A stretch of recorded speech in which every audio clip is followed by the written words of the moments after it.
In the tapestry of life, where every thread holds a story, America in Black and White emerges as a haven for the voices echoing through the heart of our communities.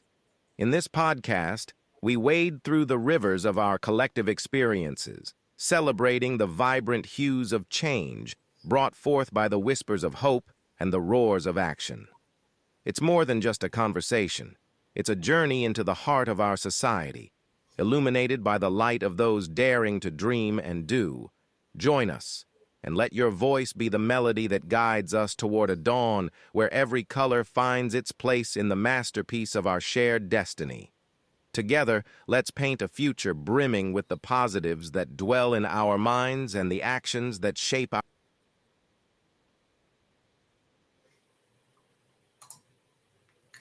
Good evening, ladies and gentlemen, and welcome to another episode of America in Black and White, the hottest podcast in America right now at this time.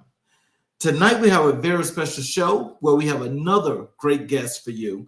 We've got Mr. Joseph DeSouza. Joseph is a seasoned senior business development representative with a multifaceted career spanning over 3 decades in sales and business development across multiple industries, including technology, financial solutions, and educational services.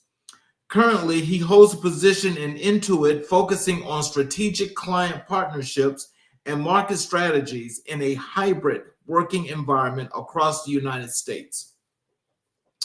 Previously, he served as a senior sales development representative at Pros, specializing in AI and machine learning technologies for sectors such as oil and gas and manufacturing. His past roles have equipped him with extensive skills in consultative selling, strategic relationship building, and digital marketing, contributing to enhanced business outcomes and robust revenue growth. Before his tenure at Pros, he contributed to Alteris Training Solutions as a business development consultant and accrued significant experience in other prominent companies such as Leadership Strategies, CMS Payments Intelligence, and Priority Payment Systems. In each role, he exceeded sales targets and solidified client relations, leveraging his expertise in sales strategies and client management. Educationally, he supported prospective students as an enrollment counselor at the University of Phoenix, engaging in lead generation and strategic enrollment processes. Early in his career, he was administrative technician with the United States Air Force, where he honed in the foundational skills of discipline and effective administrative management. Driven by new challenges and opportunities, he's committed to guiding businesses towards achieving and surpassing their sales objectives through innovation, strategic insight, and effective problem solving. Ladies and gentlemen, I introduced you all to Mr. Joseph DeSouza. Welcome to the show, sir. Thank you, Charles. How are you doing today? Thank you for having me on the show. I am doing just excellent. Is there anything you'd like to add to your bio before we get into the show? No, you checked off all the boxes. You pretty much summed it up in a nutshell, and yeah. Well, welcome to the show, and I'm glad that we have you here. And I know you have this illustrious career that's really dealing with people. And here on our platform, that's what we're all about. And I'm really happy and lucky that we have you here. And I'm sure that the people that are going to be watching the show tonight are going to learn a lot of things from you. Hopefully, yeah. I mean, that's the thing, each one teach one, regardless of our status, whether it's on a high level or not so high level. The goal is to, whatever skills you've been blessed upon, share those skills and teach one, or better yet, show the next person. And so that way they can prosper as well, because it's all about uplifting each other, especially in our community during this time that we're in right now, tumultuous times. With this new administration that's in, they're taking away a lot of our rights and things like that. We need for each one of us to help each other out, so that way we can try to overcome these challenges that's facing us today. So, yes, sir. So let's start with the work that you're doing as a business development representative. Can you tell us what inspired you to pursue a career in that arena? Well, I would have to say it was my brother, Alan DeSouza, who's an established mortgage generator. Um, when there was a point in my life, my career, actually, when I got out of the Air Force, there was a fork in the road. And I made the option of getting out and came down here to Atlanta, Georgia. And I had the opportunity to work with him at an organization called Cotton State Mortgage. And just watching his drive and innovation, how he was able to use his people skills and his knowledge to generate loans for people, it got me, thinking, hey, this could be a very successful career for me. So I started honing my skills with him. He told me the ins and outs of sales. And from there, I branched on to other organizations where I can continue to learn about consultative sales, because there's different types of sales.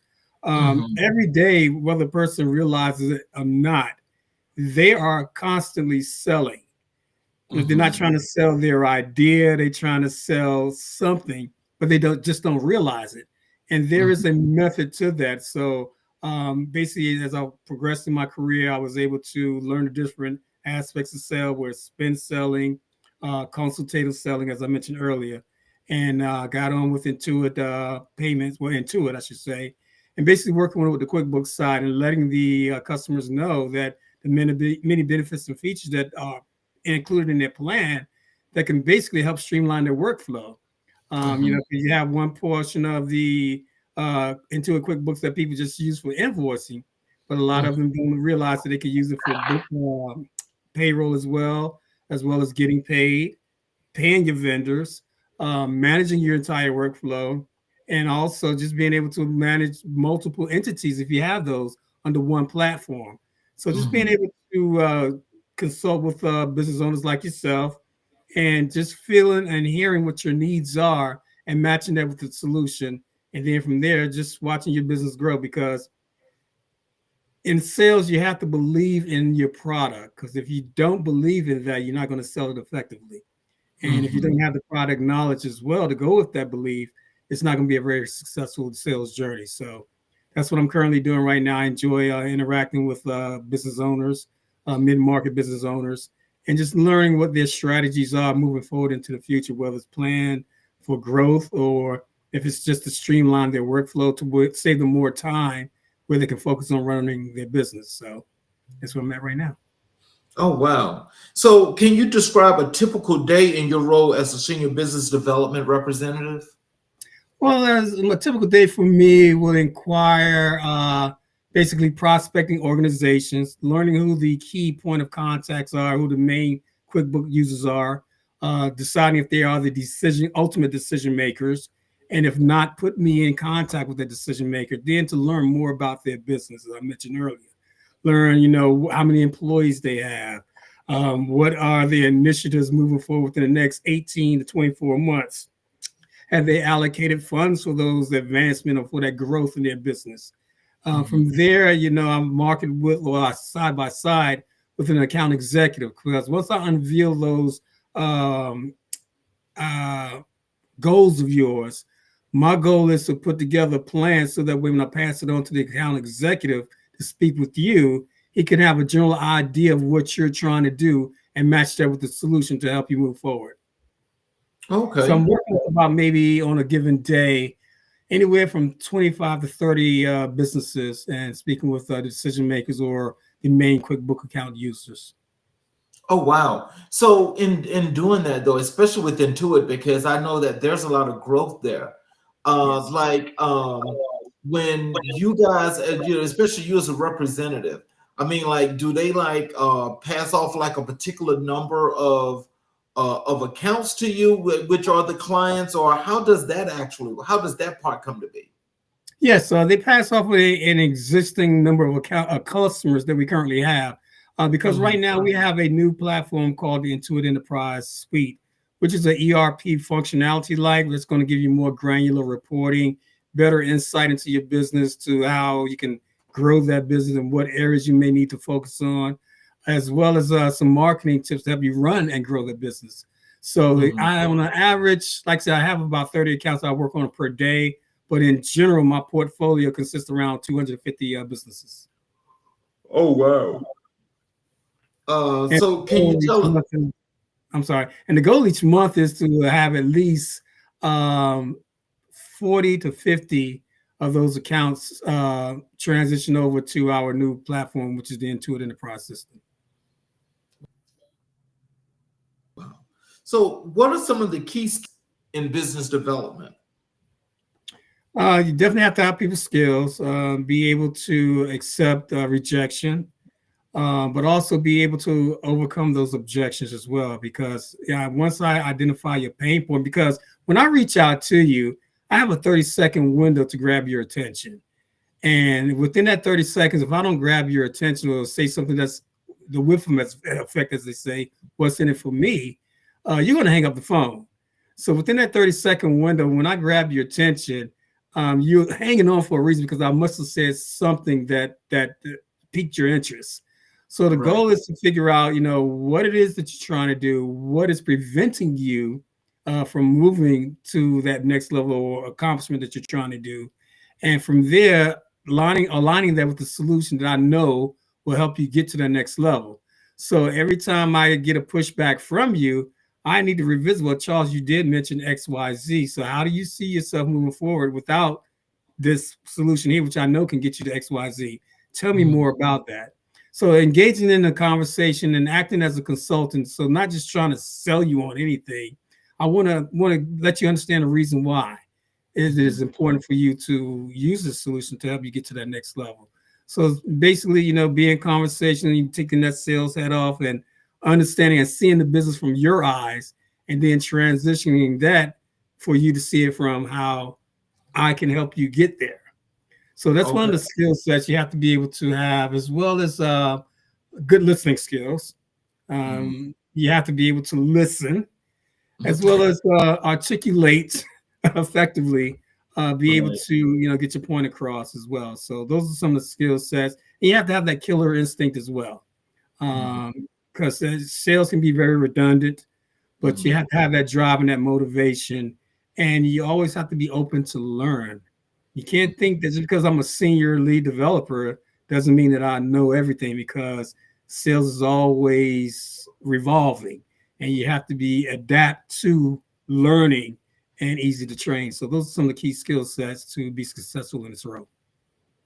So with that being said, is it like, is there anything like in particular that kind of like put like with you guys, let's say with you guys at Intuit, and like how you guys now are just evolving within itself, and you're just growing and growing and growing. So like, how are you guys getting yourselves out there more to people? How do people know when, if something is really Intuit, or if it's something else that's using the name?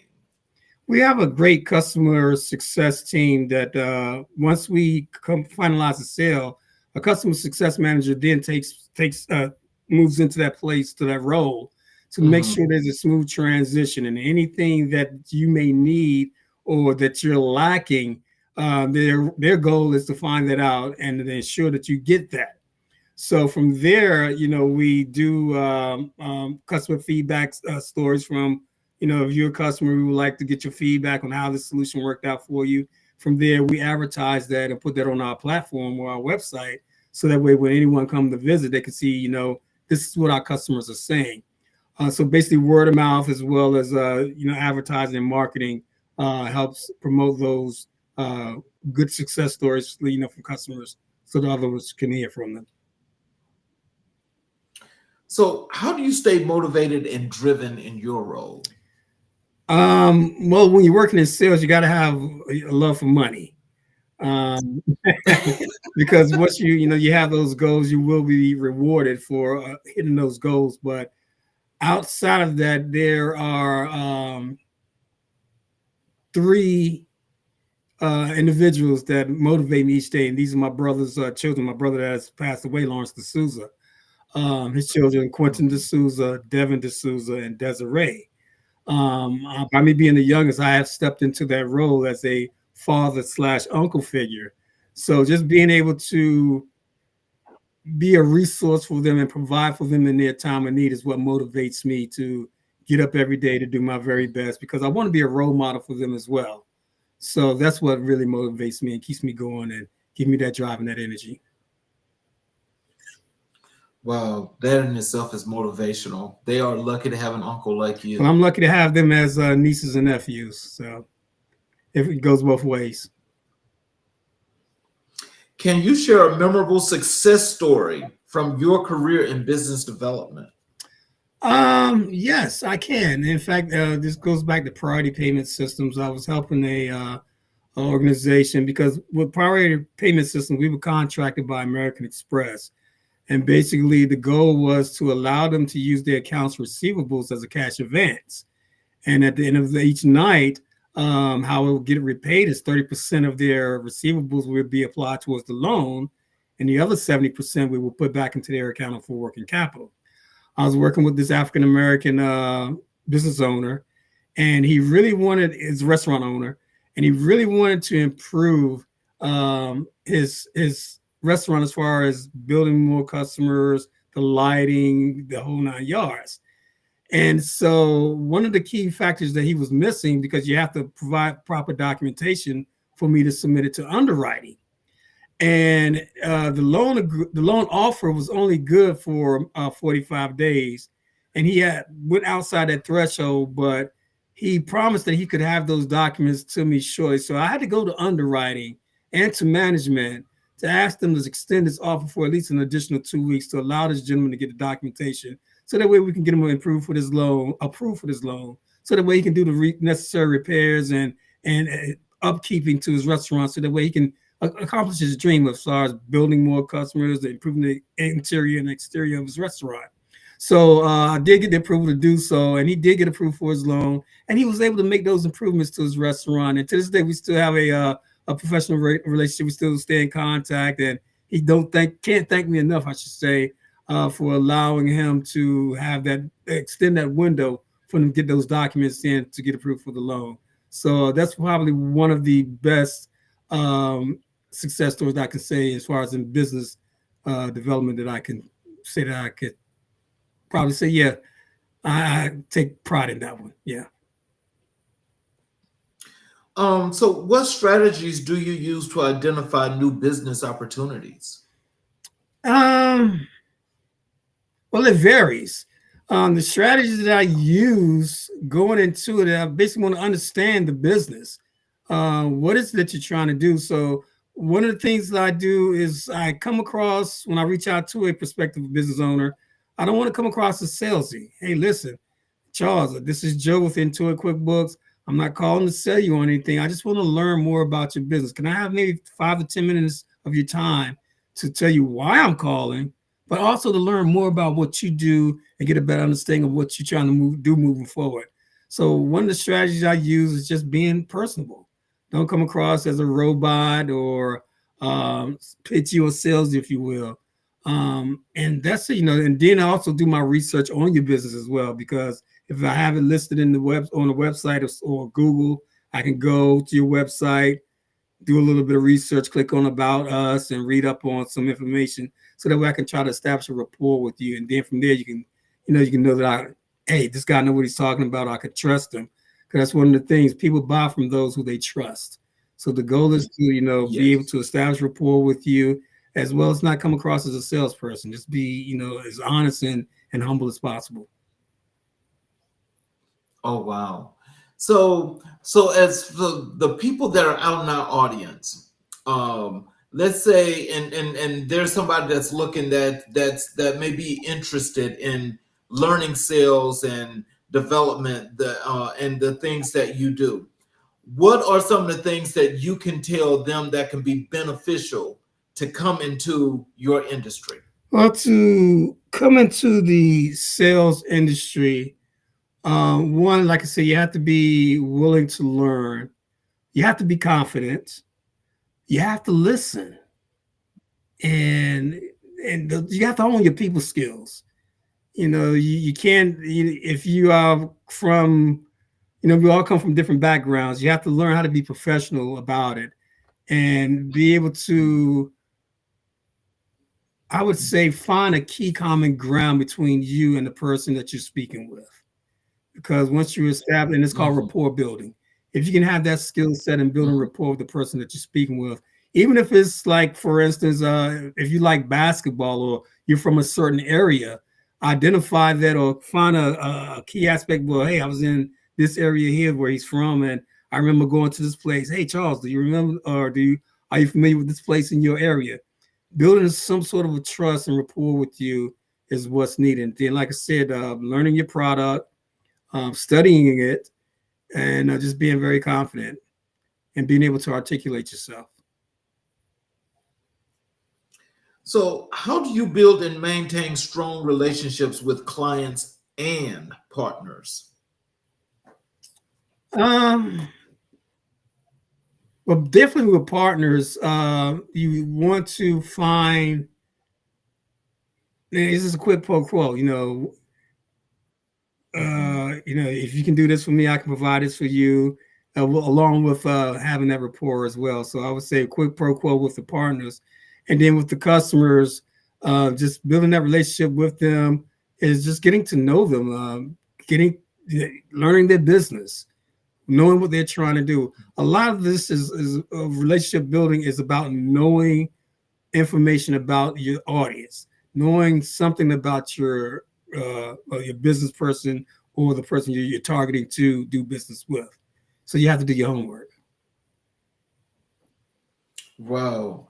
So what role does technology play in your business development efforts? Well, as you know, today we're moving to the world of artificial intelligence.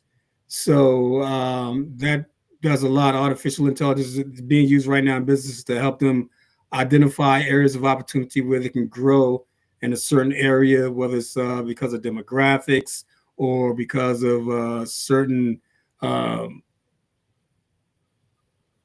I would say certain items that is being purchased in this particular area.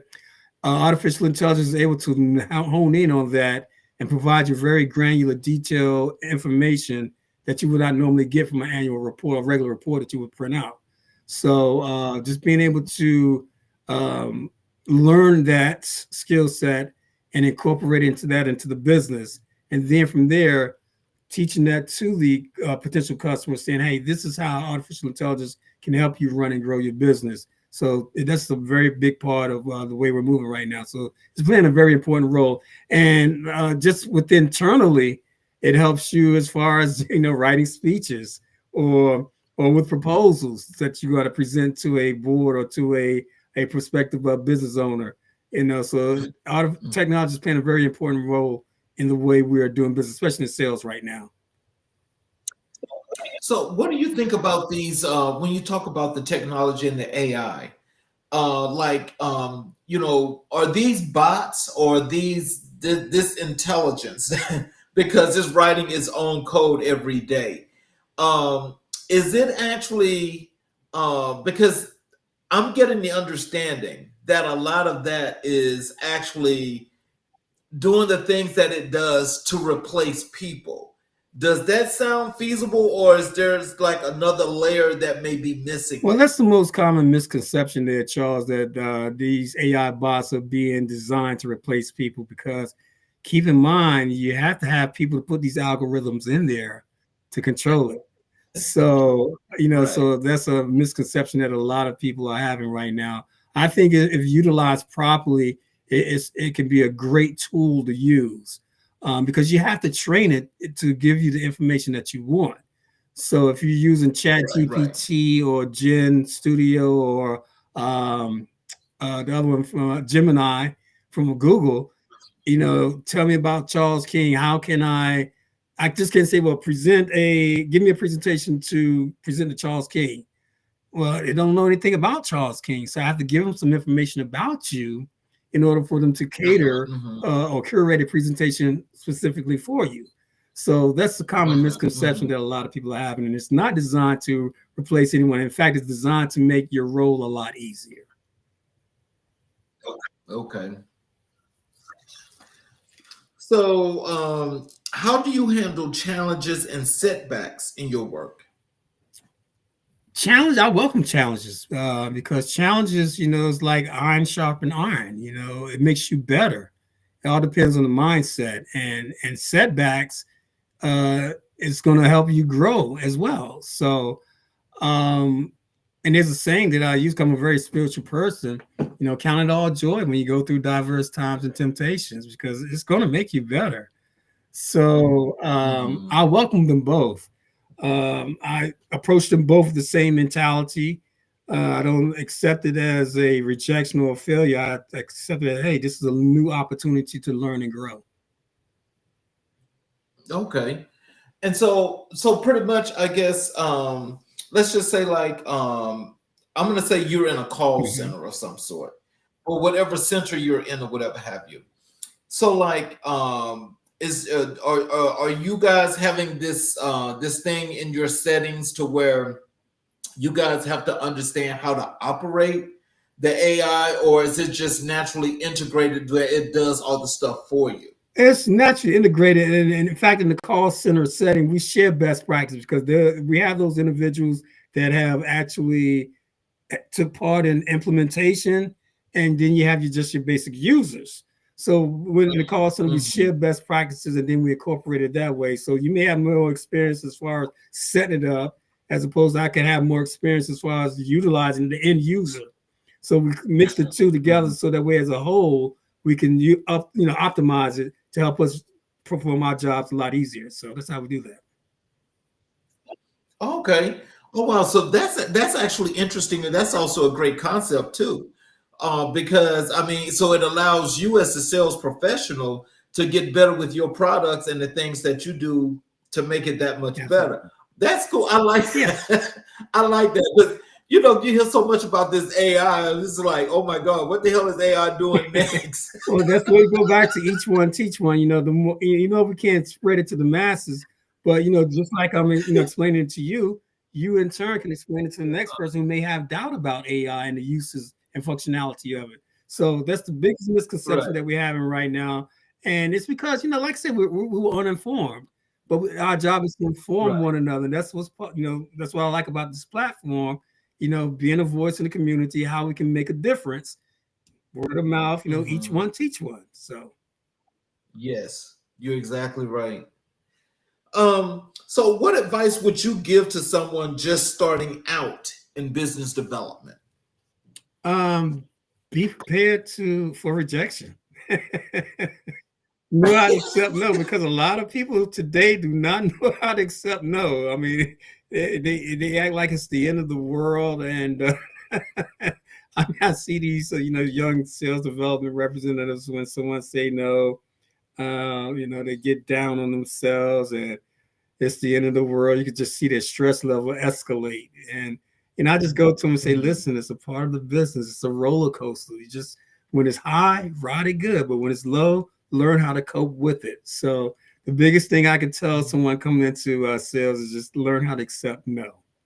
Because a lot of them can not accept Mhm. no personally. So so you got to not accept it, in a professional setting. So Right. So, how do you stay updated with the latest trends in the developments in your industry? I'm always constantly asking questions, especially from if it's something I don't know, I do research. And in today's technology, you have Google, you have all these other engines.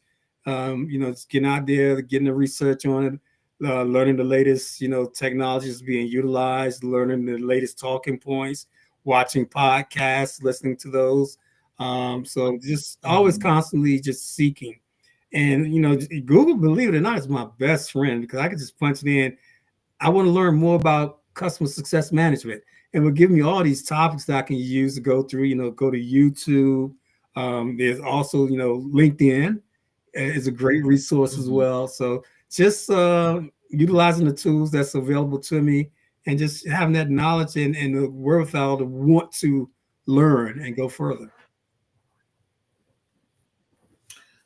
So can you tell us, can you discuss a time when you had to make a tough decision in your role? Oh, oh yeah. In our role, you're dealing with a lot of personalities. Oh Lord. And you're going to have those that are that want to see you succeed, and you have those that don't want to see you succeed. Excuse me.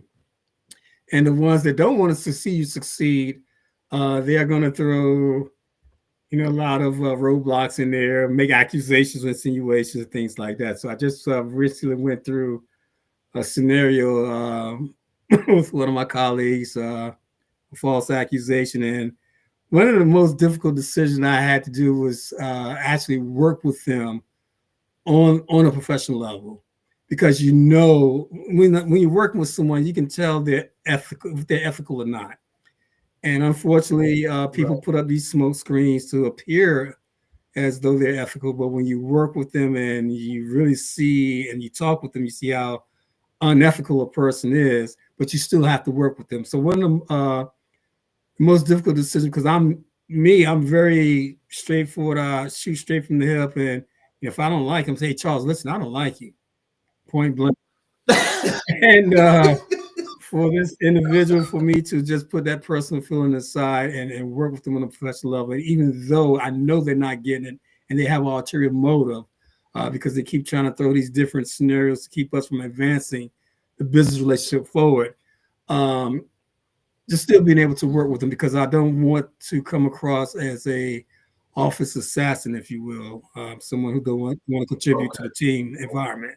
So that's one of the most difficult decisions I had to make recently, because I could easily say, well, listen, I don't want to work with you.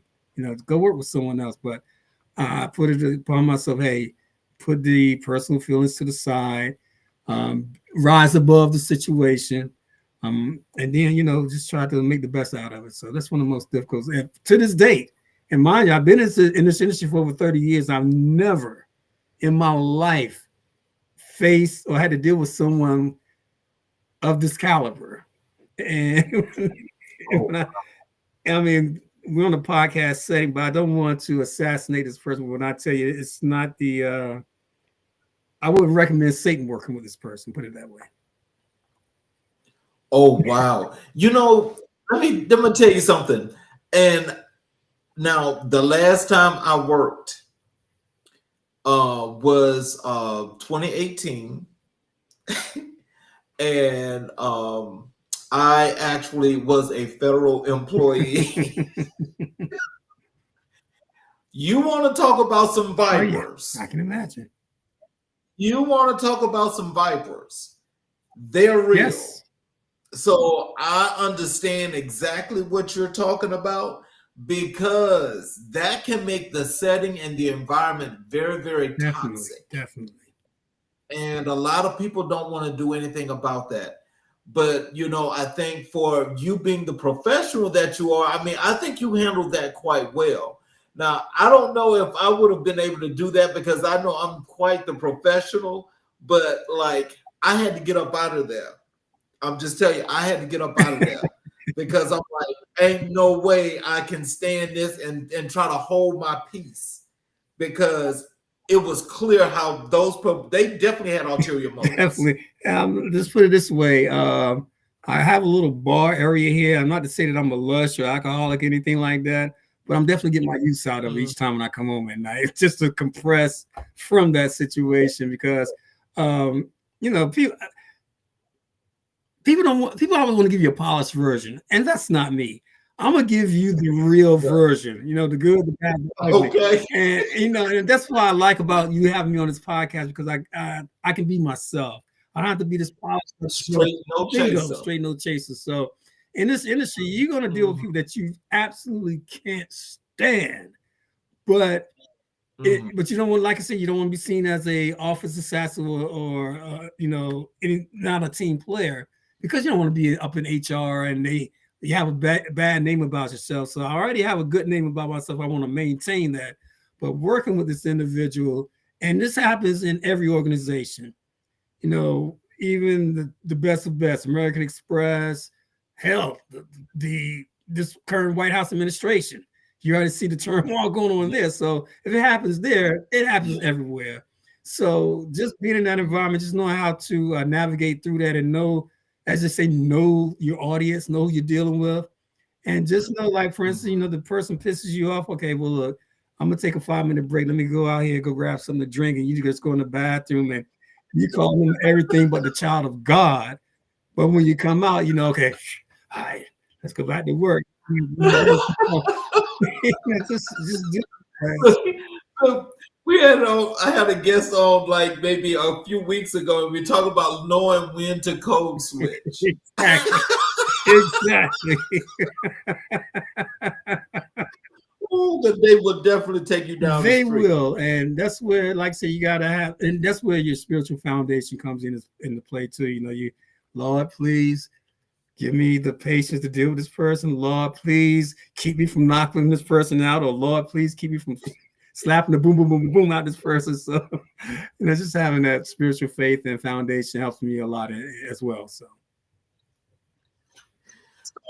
So can you tell us, what role does teamwork play in your success as a senior business development representative? It plays a very important role, because when I'm sitting there and you are listening to your other colleagues when they're on the phone call, you're picking up new skills, new pointers that you can use on your next call. So it's very important.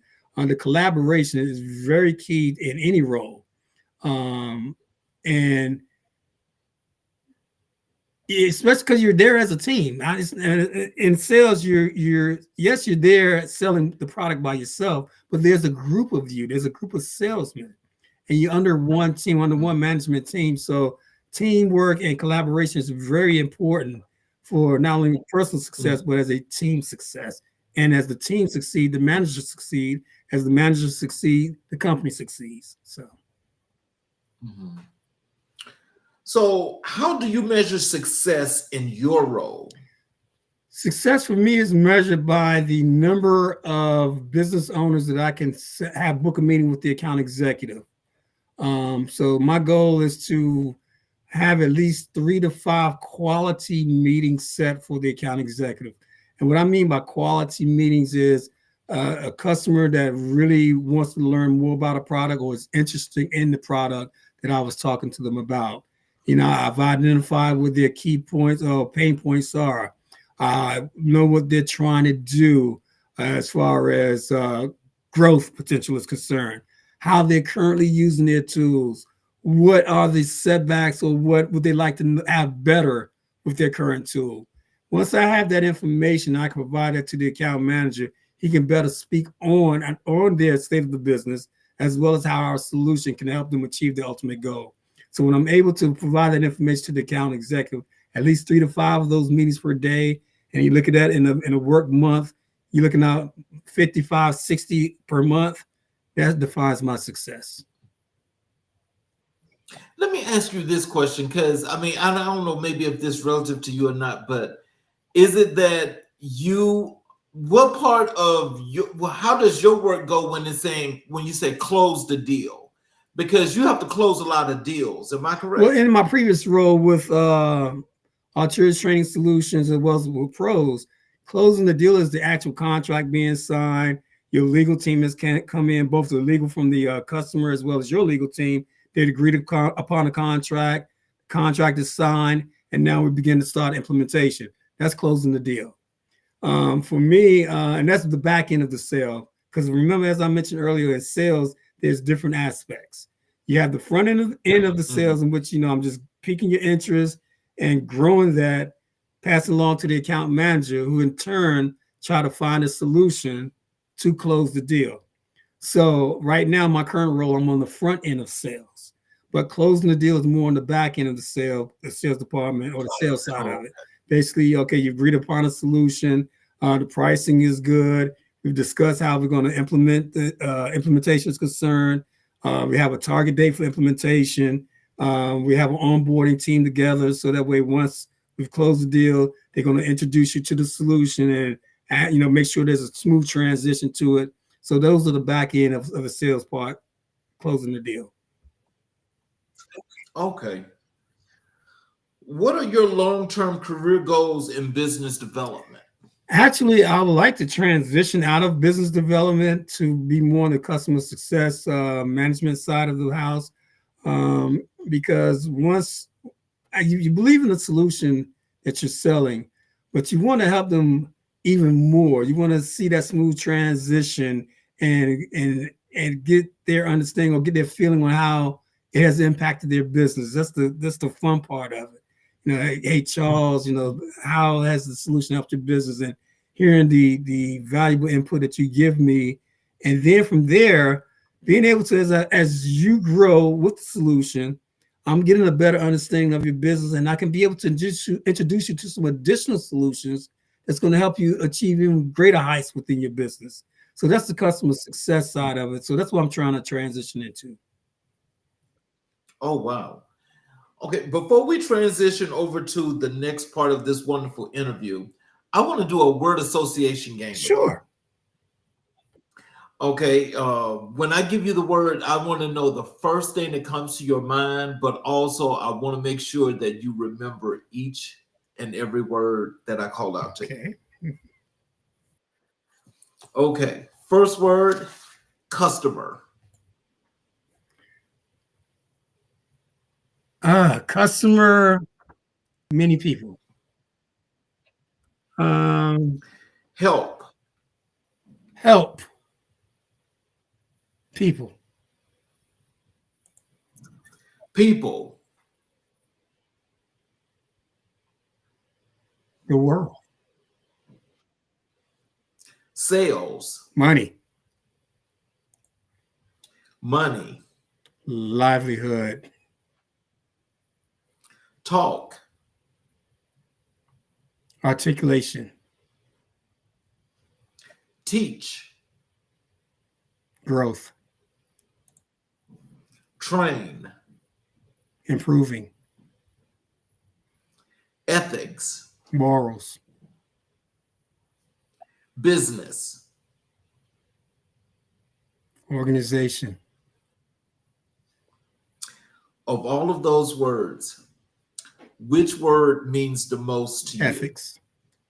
And why?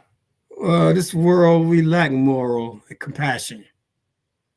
You got to have morals in business, but on a personal side, we got to have these morals, and especially when I'm looking at the younger generation, even my own generation, to be honest with you, we're lacking the compassion that is needed to be as one. There's so much anger and it all falls back down to, for me personally, how you're being raised. I come from a very wonderful family. We didn't have the most, we didn't have everything, but what we have was love and compassion. And I can credit that to my grandmother and grandfather, Joseph and Eleanor Jenkins, back in Portsmouth, Virginia. They had a beautiful family, 7 daughters and 2 boys.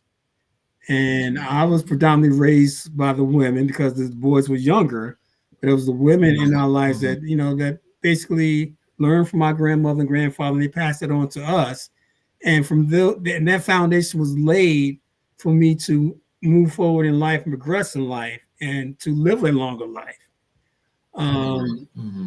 So I would say just the morals and, teaching you right from wrong. People that was very inspirational to me in my life, besides my grandmother and grandfather and my own mother, Helen DeSouza, God bless her soul. My Aunt Dorothy Harvey. She's 85 years old. And out of all her sisters, she had 7 sisters. She only has 1 sister that's still living. In fact, today it's her birthday, Elma Marie Jenkins, back in Portsmouth. But sisters that she preceded, it's my mother, Helen DeSouza, who passed away in 2016. My other aunt, Iris Hollis, who's very inspirational in my life as well. Another aunt named Mabel Miles, who was the only successful, or not successful, but the only female to serve in the military, and was an honorable honorably served, I should say.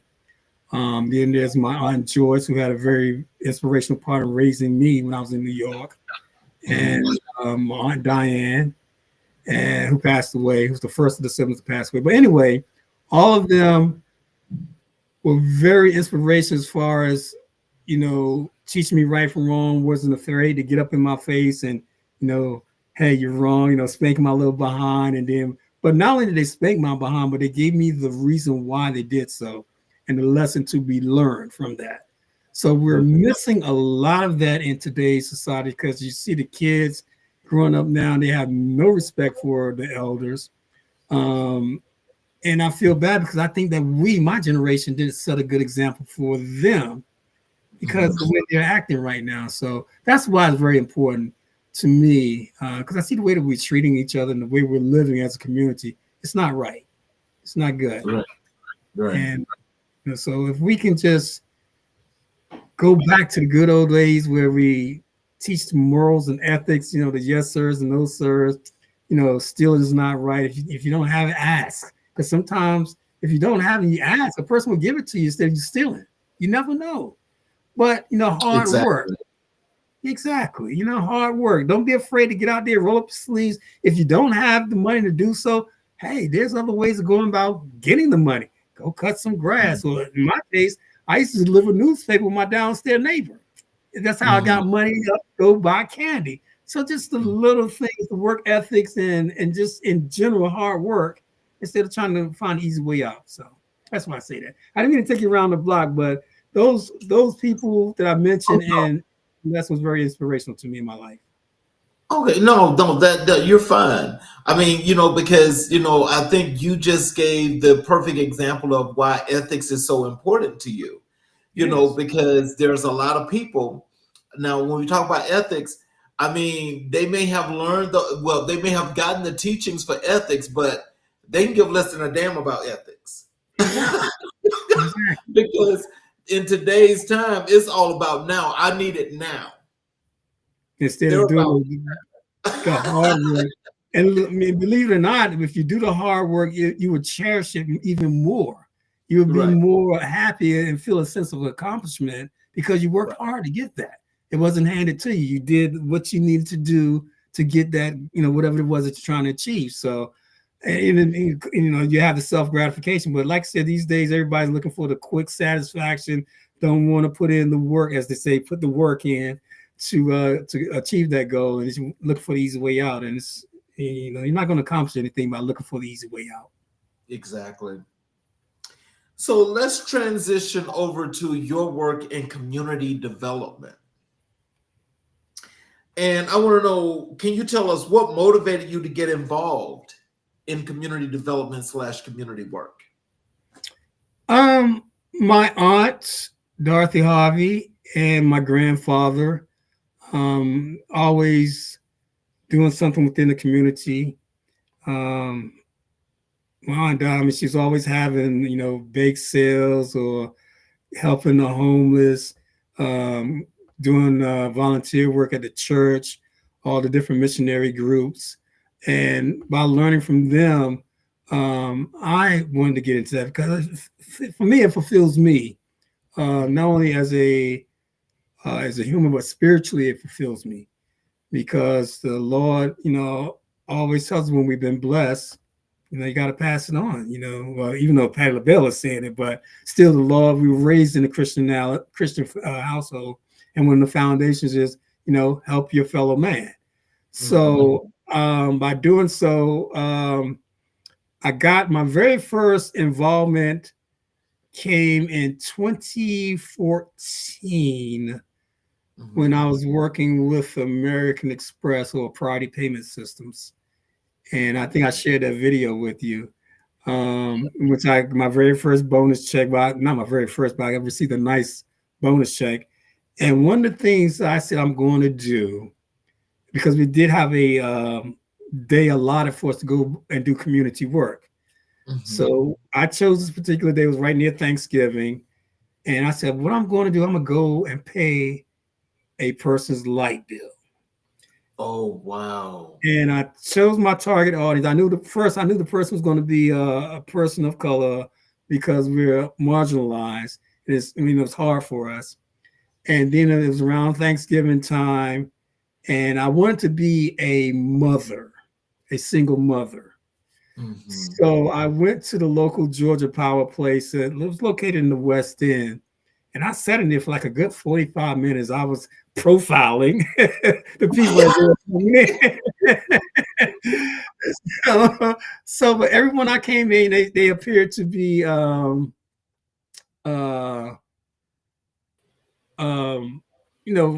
to fend, do well for themselves. They appear to be in a good financial state. But this one particular lady came in and she had a grandson with her. And I distinctly remember hearing her tell the young man, but we won't be able to have this for Thanksgiving because Grandma got to pay the light bill. I said, that's the one. So as she got to the window, she maneuvered up. So I made my way there and I tapped on the shoulder. I said, ma'am. And she looked at me like, what the hell you want? So I said, ma'am, today is your lucky day. I'm going to pay your light bill for you. It was $100 bucks I put on the light bill. It wasn't a lot, but I think her bill total to be that much. And so as I began to give the attendant the money for a light bill, she just broke out and started shouting and, started dancing, to the Lord. I got to thank you. So just that fulfillment there, seeing her reaction, I said, wow. I mean, that made me feel good. Here I am, a little peon, but I'm able to help someone. And then that money that she was going to use to pay for her light bill, she could then in turn do whatever it was her grandson or son had wanted. So that was what got me involved in it. And to this day, I don't, record it because I'm not looking for any accolades or anything like that. If I find an individual on the street, someone, that's not doing well, down on their luck, homeless, I don't mind taking them, buying them some clothes or buying them the items that they need to clean themselves up, giving them money in their pocket. Even though sometimes, they're probably going to use it for alternative things, but as long as I know I gave from the heart to try to help them, I feel very satisfied. So that's what got me involved in, and I do that on a consistent basis. You are so special. Oh my God. I mean, that is, oh wow. It's amazing that for some of us, not all, but some of us, and there's a lot of us, that can find a way to make a difference in some shape, form, or fashion, and it's authentic. There's a lot of people that don't understand what you just expressed, for what you just did, which was real, which is from the heart. And there ain't nothing like, oh, you owe me no money or whatever have you. I'm just doing this. Oh my God, that's amazing. It gives me a spiritual fulfillment because I know that, my Lord, my mother, my grandmother, they're all looking down upon me and smiling because, they're saying, that's my baby. I raised them the right way, because when I go through life, I use this little acronym, WWHD, and that stands for What Would Helen Do, which is my mother. So I use that every time. I know my mother, she was she was small in nature, but had a biggest heart that you could ever imagine. And that I live through that lives in me every single day. And I just try to, because I can't take money with me when I'm gone. So why not bless someone else who's down in luck? Because I know what it's like to be without. I know what it's like to be homeless at times because I had to live that. And now that I've been able to climb myself out of that position and be able to achieve certain things, and God has blessed me to be fortunate enough to give back, why not? I don't look for anything in return. Not anything in return. Right. And I'm part of several communities, like they call them the LGBTQ. All that alphabet letters I don't get with. I just call it same gender community. And then when you have your transgenders, I just call them the transition community. But in the same gender community that I'm part of this. It's hard to describe as a family, and it's called the Black family. And my brother, Ardarius Black, we always have a conversation, and come to find out, he's doing those same good deeds as well. So you'd be surprised how contagious it is, or how it attracts other individuals into doing the same thing that you're constantly doing. So and you want to surround yourself with people like that, because that positive energy is going to bring on good things, good karma, if you will. So, Joseph, when we're done with this show, I mean, we definitely going to stay in contact. But you know what I would love for you to do is get at least 3 to 4 of your family members, and I want to have them on the show, and we just talk about life, because those things mean so much, and I'm sure that the people that you guys have reached out and touched have meant so much. It's so funny that you mentioned that, Charles, because as I was going over the podcast in my mind mentally, I was thinking about 3 to 4 people I would say that could help you. Because I know you're trying to grow the platform, or who would be a good guest on your platform to grow the audience. And one of the names that came to mind was my cousin, Andre Booker Jr. He followed my footsteps as well as I followed my other cousin's footsteps in the Air Force. He achieved the highest rank that there is, the Chief Master Sergeant. And in fact, he was over the ROTC program for the United States Air Force. And he has his picture up in the Pentagon right now as we speak. And so when I reached out to him, I was like, Book, tell me what your accomplishments are. What is the greatest thing that you said is your greatest accomplishment? He said it's being able to take the knowledge and information that he learned and teaching it to others and watching them succeed. I'm like, wow. Yes. I'm like, that is profound. That's very impactful. So, so I got a few names that I could definitely drop to you who would you could reach out to, and I'm quite confident that they will love to be a part of the podcast. Most definitely.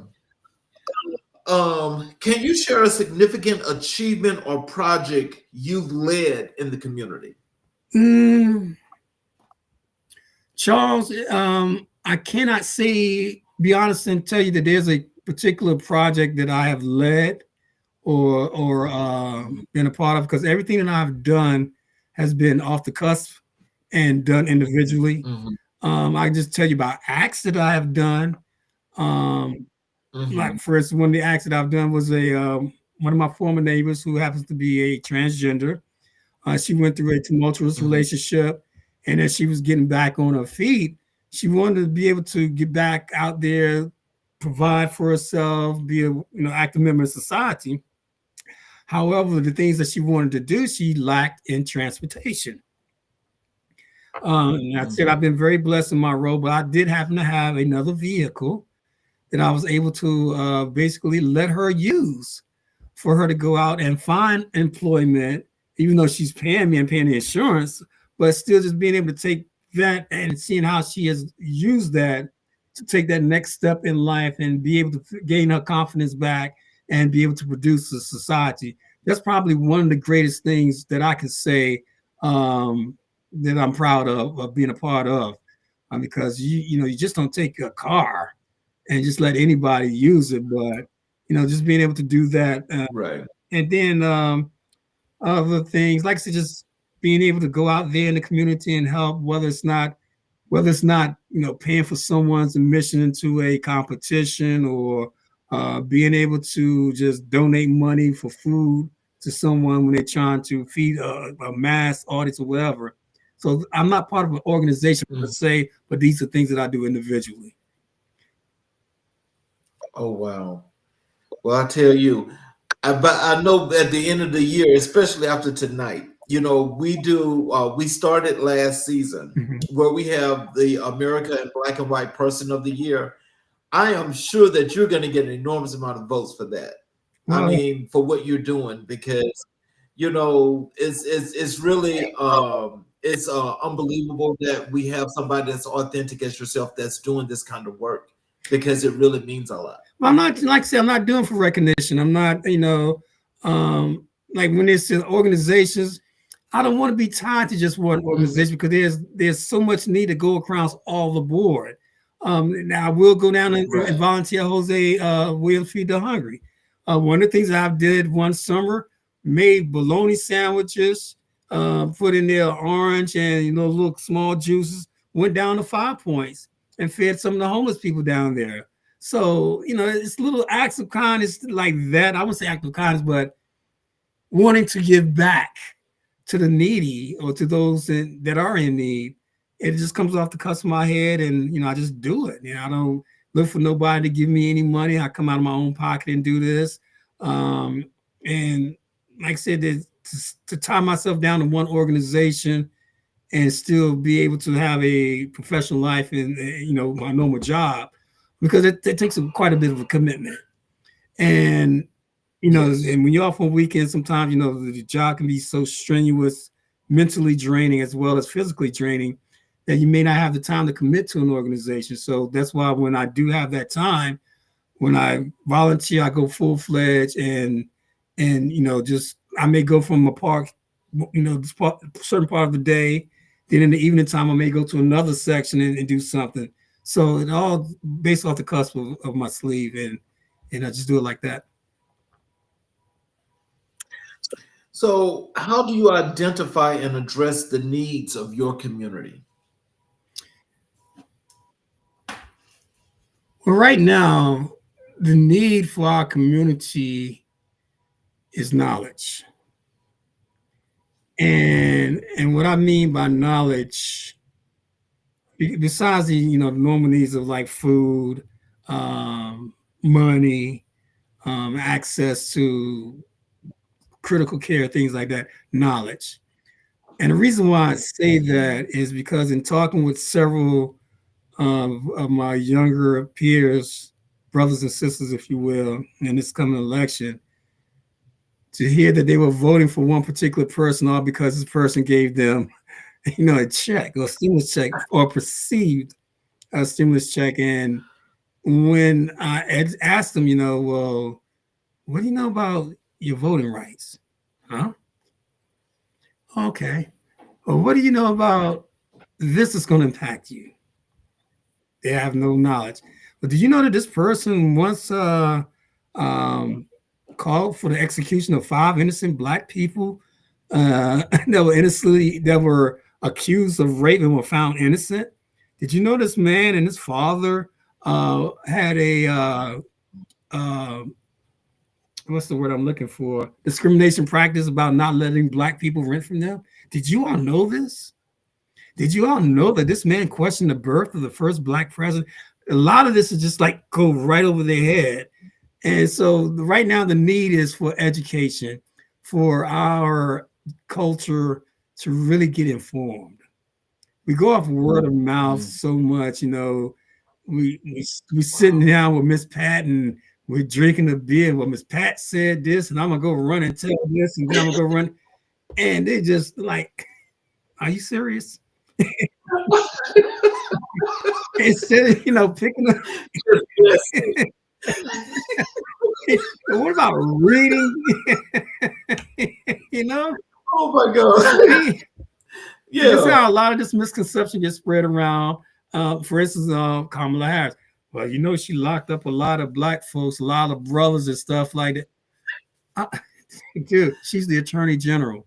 So if you are in charge of something and you're going to walk in front of the Attorney General with 7 pounds of weed, you think she's not going to do anything about it? She's supposed to. That's her job. So, exactly. You heard it a lot from the brothers, So I'm like, God, just the misconception, and we're not, informing ourselves. That's the main killer right now. If we don't inform ourselves right now, we'll be much better as a culture. So right now, I would love to partner with someone occasionally to just go out and mentor and spread the word about self-knowledge, self-awareness, and the importance of learning, picking up a book and read, and stop going off word. Are you in the West End? I'm on the south side. I'm by out in Riverdale, but I frequent the West End quite a bit. Okay, because I was just gonna ask you, if there's a venue, like a little small venue, like community center of some sort that's got like a little room or something like that.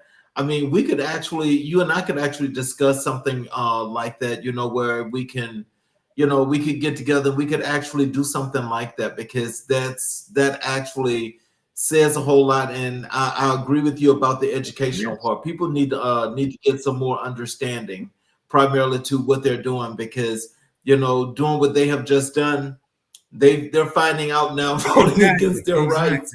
It's crazy. Yeah, it's funny that you mentioned that, because there's that park right there by Willie Watkins Funeral Home. It's a park where everybody congregate at times. That would be a great place to just set up a little speaking booth right there. It probably wouldn't cost us anything as far as overhead costs is concerned. Set up a nice mic, invite some speakers, and just speak on the power of knowledge, and educating ourselves on current events and things like that.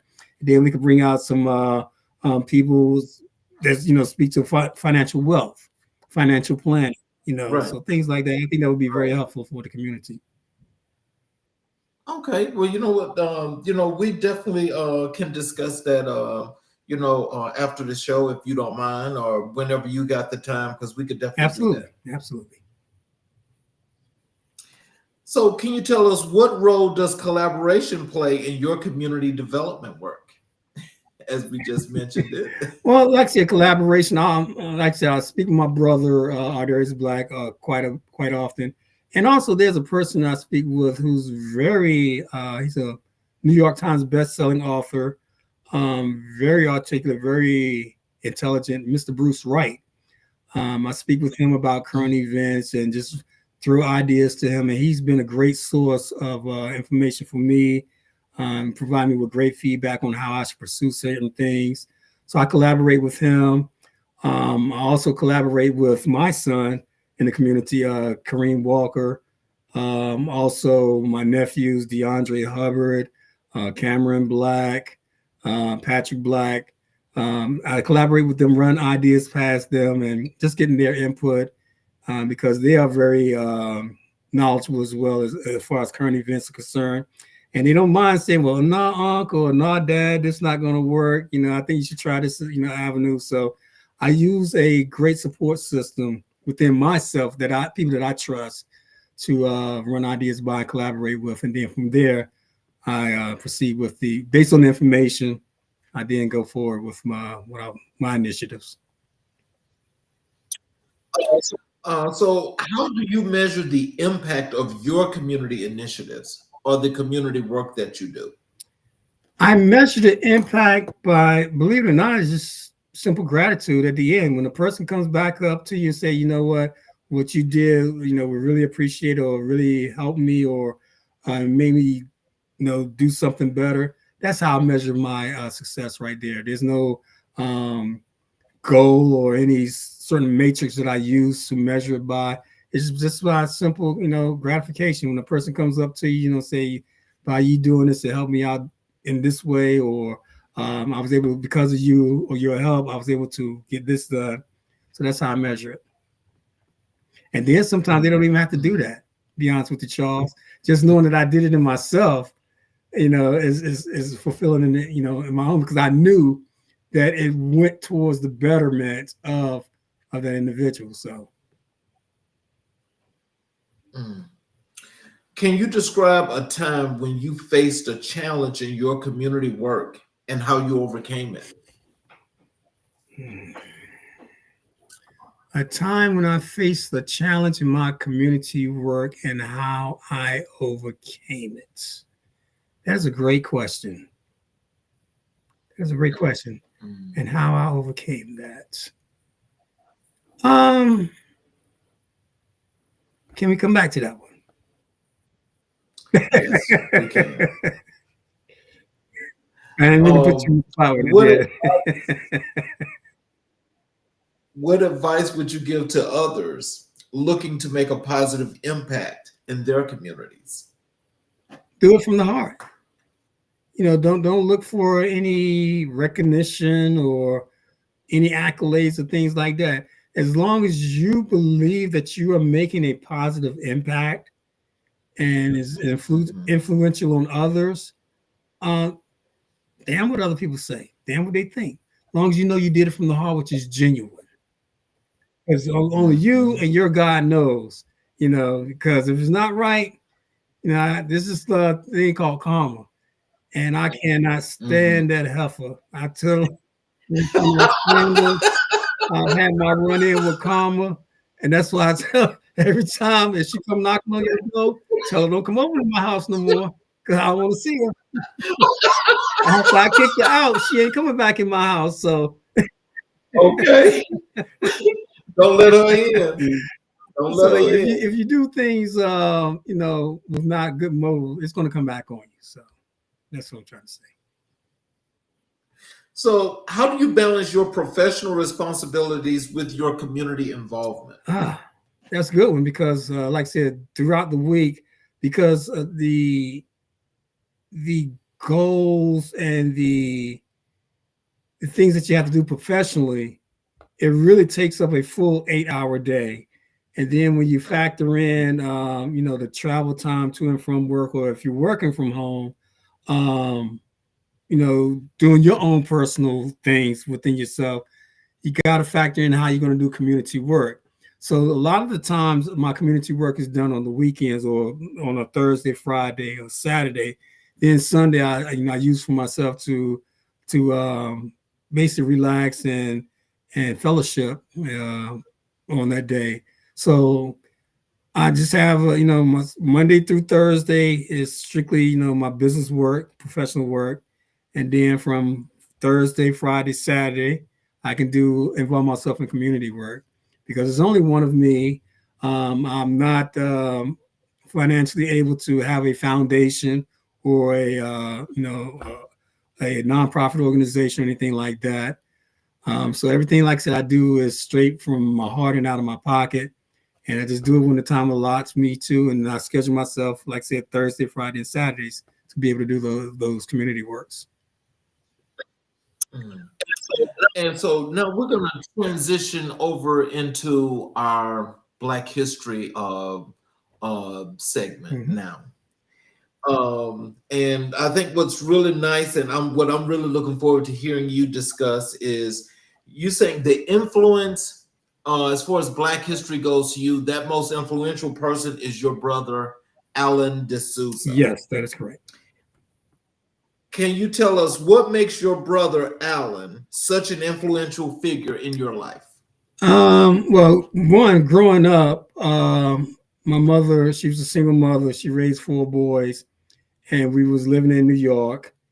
And at the time, she tasked him to practically raise me, if you will. So he was the guardian over me. So I remember a particular time when I came home from school sick and had couple of accidents on myself, and he had to clean me up. and then also as I gotten older, there were forks in the road that I chose the wrong road, and he was there to help me get back on the right road.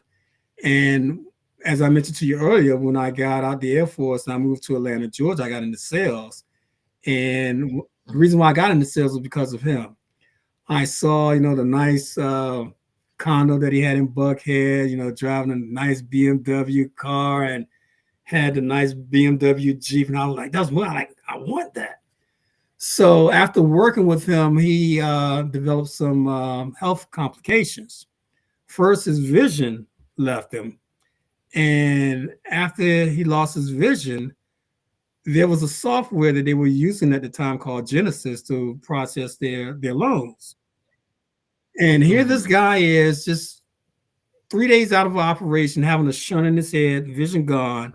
He's right back at work, and he's able to visually tell you where to go in the software to put in the certain numbers to get the desired outcome that he was looking for to generate the loan to present the underwriting so a person can get approved for a home loan. So seeing that, and then as life went on, he was faced with several obstacles which were not in his favor, but he continued to press on. And then the ultimate one was he had a life and death health complication that he's dealing with right now, and he's dealing with this major health crisis, but he's still pressing on. He's still working. He's still generating these loans, and not knowing if today could be the day that the Lord calls him home or tomorrow, but he still presses on. And I sit back and I look at him in admiration, and that motivates me, because here it is, a person faced with all of these major issues, but he's still able to keep pressing on and provide for himself, I should say. And he contributes that to my mother, of course, because she is still that upon us, keep going, don't stop, don't settle, keep going. And just watch him do that and motivating me. That's why I say, to me, he's my hero. And he's my person, because, like I say, he's right now he's facing major obstacles, but it's not stopping him. He's going to keep pressing forward. His mindset is, I will survive. I'm going to get over this, and I'm going to do it. So there's no quit in him. So how has Alan's journey and achievements impacted your career and personal life? Well, definitely in my professional life is pushing me to not settle. I'm always trying to be the very best in what I do. Even like I explained to you, dealing with a difficult coworker, being able to handle that adversity, get over it, and still perform at the highest level. That's how it's motivating me. And professionally and personally, I should say, I just give thanks for everything that I do, from waking up to being able to see, because the things that we take for granted, things that were taken away from him, he's able to still thank his Lord and Savior and still move forward, not complain one bit. And I'm blessed and fortunate enough to still have my vision, still be healthy enough.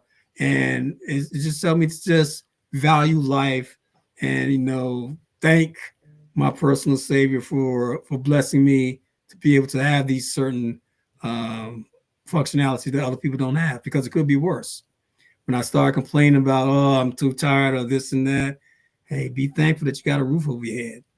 Be thankful you have food in your refrigerator. Be thankful you got air to breathe in your lungs, because some people don't have that. So. Yeah. So can you share a particular moment or lesson from Alan that resonates with you? Like I said, we'll have to go back to when he first lost his vision. At the time, there was he got a shot. He went to the hospital, and he was allergic to tetracycline. And as a result of getting that shot, it developed a lot of fluid on his brain and on his optical nerves and things like that.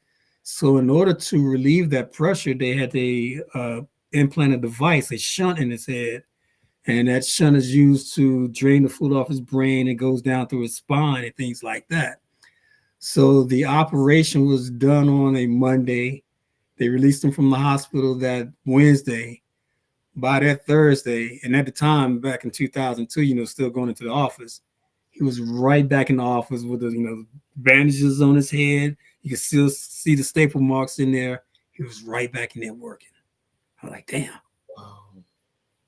Wow. So, yeah. How do you think Alan DeSouza's contributions have shaped the representation of Black excellence in your field? In my field of sales, I think how it shaped is through drive and motivation. That's how I feel. To me, how his contributions have helped. You got to have the drive, the motivation, and if you because in sales, it's all about money.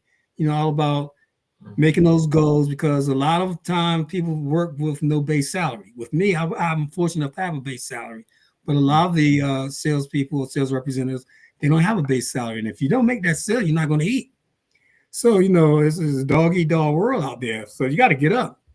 Right. You ain't got no time to sleep in because you're tired or my head hurt. No, you got to get up, man. You got to go out there. You got to make those calls. You got to generate those loans, so that way you can have some money at the end of the month, that $5,000-$6,000. So that way you can sit back and say, okay, this was worth it. I can sit back and eat for a little while, but you can't rely on that just that one sale because life goes on. So you got to get back up the next day and do it all over again because you have to maintain a certain lifestyle, if you will, in order to be successful. So that's why I would say by doing that, it elevates the level of drive and motivation, or redefine what drive and motivation is in sales. Mm.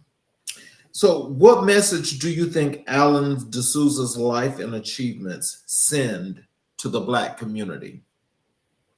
Don't complain.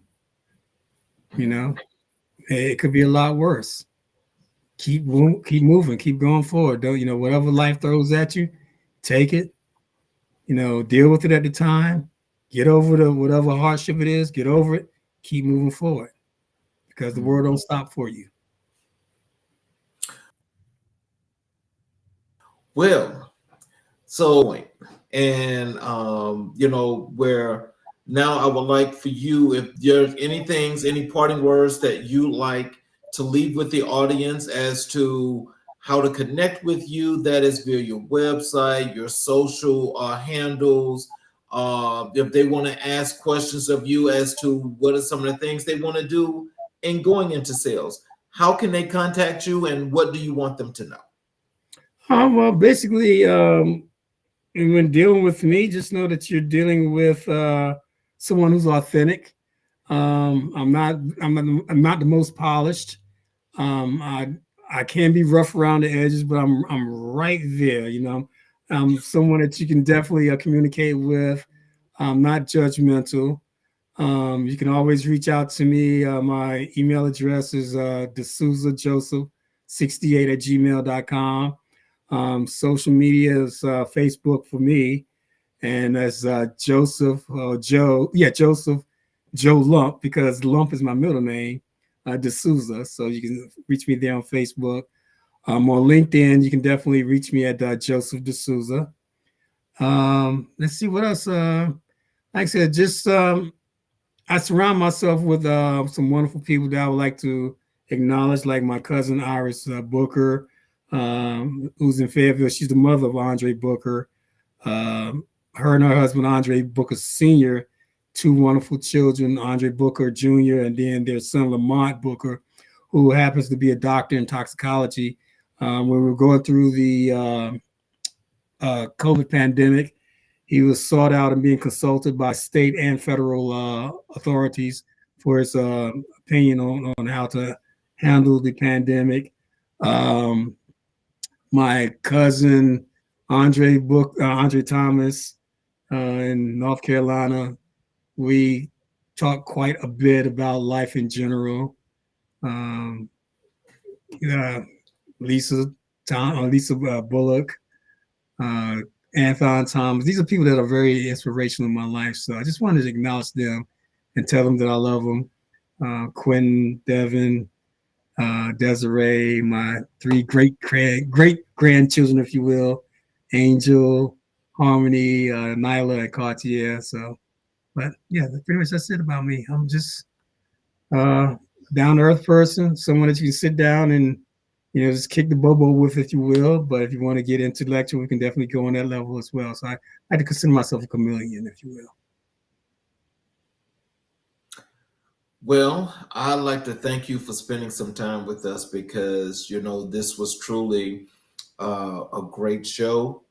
But, more so to that is, you're basically like, I'm sorry, but, for some people, they may think I'm going overboard, but you're like just like another form of a Gandhi, because I mean, really, it's really hard to see, when you have people like this, especially in our times right now, that really make a difference. And so you are a difference maker. and I understand the humbleness that you present, but you are a difference maker, and you are definitely somebody that more than I know that more than resonates with this audience, but with just the general public, because when you find individuals that are just themselves, that are doing what's necessary to keep things the way they are, but also trying to improve and do the embetterments of those that are around them. I mean, that's just hard to find today, because as we spoke earlier in the show, instant gratification has taken over this time in society at this point. Right. But that's not truly how things work. But it's always when you have people to keep you grounded and to keep you within yourself and to help you to learn a whole lot more about oneself, then that makes that person that much better. And I can't think of a better person to do that than yourself. And I really want to thank you for giving us this time, because hey, not all the time, especially going into the weekends, do we get a show this powerful and this impactful. That means a lot. Well, Charles, not only that, but you got to thank yourself, because I like to personally thank you, because there are a lot of us out here. Well, there are a lot of me out here. We just don't have the platform to really put it out there. And like I said, then also a lot of us don't do it for the recognition. But to have a platform like yours to let our voices be heard is truly a blessing. And thank you. We met on LinkedIn, and the connection was instant. We got to learn each other, know each other. I should say, not learn, but know each other. And by the invitation, it gives an audience, not only domestically, but internationally, to hear my story. And I cannot thank you enough for that. And I really, really appreciate it from the bottom of my heart. I really do. And that is not a problem. And again, we definitely got to have you back. We've got to have that. We've got to have that update show, because we got to have you I back. really appreciate it. I look forward to it. And I also want to commend you on the show last night. I heard your brother who's in the real estate, and he's doing a sports complex out there in California and everything. That was a great show last night. Yeah. I really enjoyed it. That was a great show. Yes. Mr. Yes. Abdullah, I gotta say, just listening to some of the things that he was mentioning as well, because a lot of us have that same thing, that same commonality, is that we're all marginalized and underserved. Exactly. But a lot of us always keep pushing and fighting, because we always believe that there's a better way and we can do better. That's right. This is what we've got to learn as we unify, because together we can make waves. Divided, we can't do it. Each one teach one. We just can't do it. Yep. And so for those of you that are watching on the YouTube channel, please hit the subscriptions button, hit the notifications button, and you can watch each and every show live, or you'll have the opportunity to go back and you're able to watch all of the previous shows. And just remember, we just started the new season, season 3, as of January 7th.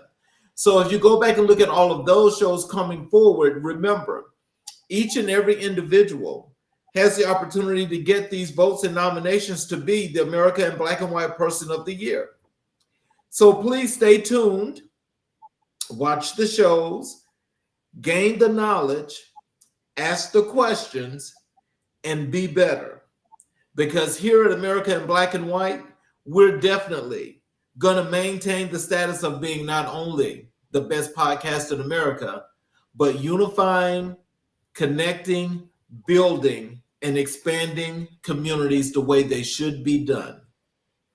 I want to thank you again, Joseph, for being here. I want to thank everyone that has watched the show. You all have a wonderful weekend.